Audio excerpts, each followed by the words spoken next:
Hey everybody out there, I'm here with John Nowacki this week. A lot of you maybe have not heard of John. John's been around for years.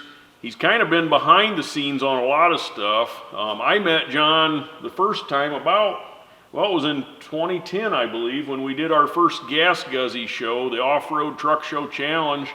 And John calls me out of the blue and says, hey, I want to come to your show. Can I bring my truck? Tell us about that. Well, it was a good time to get into doing this and meet a lot of people and got to do things with you, and made a lot of great friends and a lot of connections. And that's where it all started for me again. Well, in the first year, he just came and hung out with us and brought his cool truck, mudmonster. A lot of you guys have seen it, different deals we've done with the museum and stuff. But tell us a little bit. Now, the second year, when we did the second year of Gas Guzzies, you actually crushed cars and stuff with us, and we finally got him to have some fun.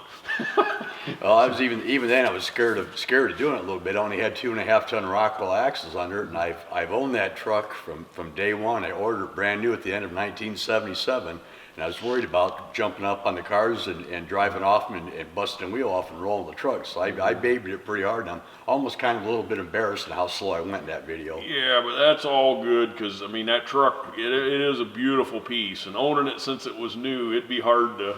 I mean, we'd be all crying if that happened. But tell us a little bit about that. You kind of went through the whole evolution just like everybody else did. It was kind of like a driver truck and then turned into a show truck, play toy. It started out, I bought it brand new. It had L78 16.5 tires on it when I bought it. And it wasn't long after that, and as I'm telling you all this stuff, it's like that was what was available when I did it. It wasn't like when they came out with 35s, I put 35s on it. I put 36s on it. When they came out with 38s, went to 38s, then to 40s, and then finally went to 44s, and then I went into my hiatus where life showed up, and I went and did what I needed to do with life, and I completely walked away from the four-wheel drive stuff for about 25 years. Okay. Now, there's pictures of it with 48s on it. When did those come around? Was that? That was the last thing I did before I quit doing the four-wheel drive stuff and started a business and built a house and did all that. And then the truck sat for years. Now, did you have the 2.5 axles under it at that point, or was that later on? That was later on. I still had the factory axles underneath it. And even when I said before I went on my hiatus, we mud bogged that truck big time back in the day, and went through. Not a bunch of money didn't get put into the truck. The truck went through a bunch of money. Okay. There's a difference. If you put it into something, it's still there. If you put it through it, it's gone. And got kind of tired of spending, everything I was making. I had a good job. All the money went through the truck. So it was time for me to quit and reevaluate what I did. Now, one of your trademarks has always been the fender Zoomy pipes. When did that kind of start?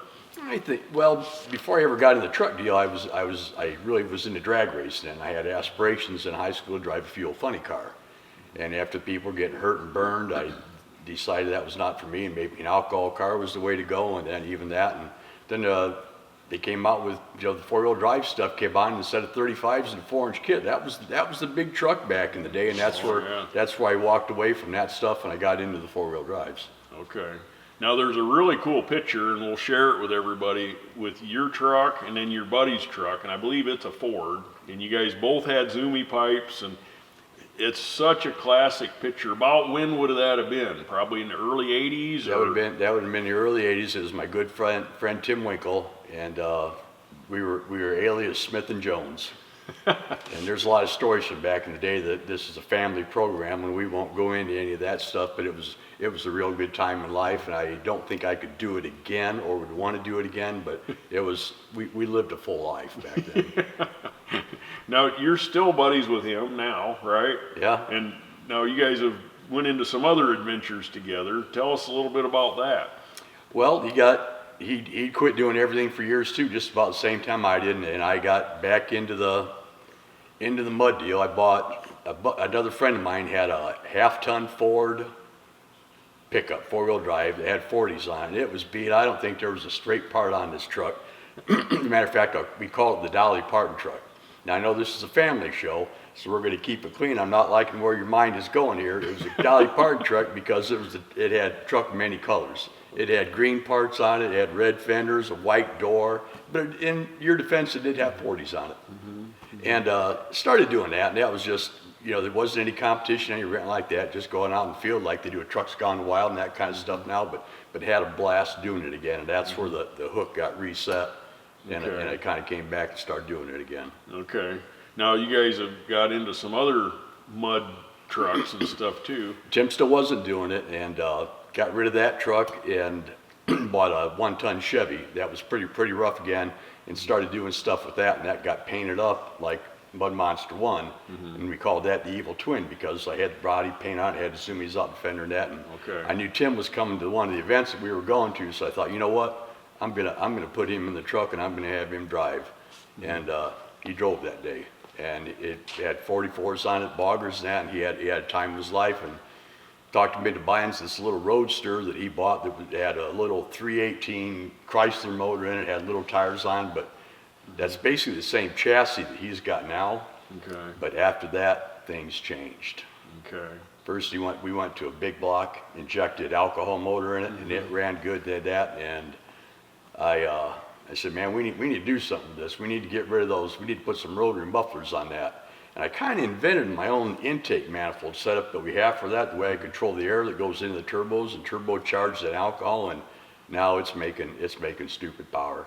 Okay. It's like turning on a light switch when you let's go the tranny button. And you guys are still running that at some events, right? Still running that. Okay. What kind of class does that fall into? That runs in the open class, either cuts or paddle tires. Okay. And that thing's fast. That's a pretty impressive car. So, so getting back to your trucks, a few years, when did the funny truck come about? Because you took and built one with a tilt body, or is that still that Evil Twin? That was the Evil Twin. Okay. And when you work on projects, things get out of hand. The only part left on that truck from when I bought it are the main frame rails. Okay. I sold the steel body off it, and put a fiberglass body out, fiberglass bed, fiberglass hood, put the hood and fenders together, fiberglass them together. And then I wanted to be able to decide to put the motor in the back. So we put the motor in the back, I wanted to be able to work on it, but I didn't want the motor getting covered in mud and that, so I made a Lexan cover that went over the motor and took the scoop off the front of the truck and put the scoop on the back, and then made the bed tilt, where you could tilt it up electric hydraulic, and you could tip the cab up electric hydraulic just by hitting a button, and that's where it became the funny truck, because it had the tilt fiberglass body on it. Okay. Okay. And that's a cool truck. There's a lot of John's always had kind of the showmanship deal. He kind of likes to make things very showy. So It used to be back, you go to the drag racing and you look at, their cars and their trailers, everything looks top shelf. You can go and you can have a raggedy pickup truck that's covered in mud and that, or you can try to do things professional, look professional. I used to say back in the day that depending on where I was going with that truck, number one, when I ran it in mud, I used to clean that truck up, and I went to mud bog, tires were armor-alled. And I could, at the end of the driveway, I could turn and go one direction to a car show, or that same day, however that truck was set up, I could go to mud bog and do just as well at either one. But it was that professionalism that sets you apart. Yeah. All it is work. Oh yeah, it's plenty of work. So you started building. So when you got back into all that, then when did you put the deuce and a half axles and stuff under Mud Monster number 1? Well, I was goofing, even before that, what really lit the fire in the monster truck stuff is I was on eBay and I bought the gangrene truck from out in Pennsylvania. Okay. And bought that and brought that home and was looking at it and going to do some stuff with it. And we ran that in the mud a few times with rice and cane tires on it. Okay. It had a wore out 318 Detroit in it, and we took that out and I put a silver 8V92 Detroit in it, which it woke that truck up big time, especially with the rice and cane tires on it. And did that, and I started looking how things were built, and I'd been away from it so long, it's like building a monster truck wasn't that big a deal anymore. You made a cradle, you put your 4-link in, you got your axle centered up, and that's where number 1 came. And I had the 2.5 tons, so I put them underneath it, and then I was worried, we started doing this stuff with my old buddy Jeff Cook here, and worried about breaking the wheel off, so I decided it was at least time to go to 5 tons in. Yeah. I sold my other 2.5 tons, put 5 tons in, and then started doing that. And I had a couple of close calls doing that with the 5 tons in it because we got a little over exuberant and doing it trying to compete with the big kids. And there was a couple times it was a kind of a scary situation. Oh yeah. Well, a lot of you guys that have followed the whole museum effort from, you know, the beginning, your truck was one of the early ones we had on display in the museum. We had Mudmonster 1 in there. You were right in there when we got it going, if I remember right. I was honored to be part of that. Yeah. And I made a lot of great friends in the museum and that, and it's Yeah. thank you. And that was a cool deal. So there's some pictures where you had another truck that you were building that I think you abandoned. Tell us a little bit about that truck. Oh, that was just kind of a sponsorship deal that kind of went sour. Okay. And just that needed to end, and that truck got taken apart and parted out, and we went our separate ways. Okay. Well, hopefully you guys are enjoying some of this. Please like and subscribe and put your comments in, and we'll try to get back there with your comments. And if you've got questions for John, put some of them in, and we'll see you guys next week.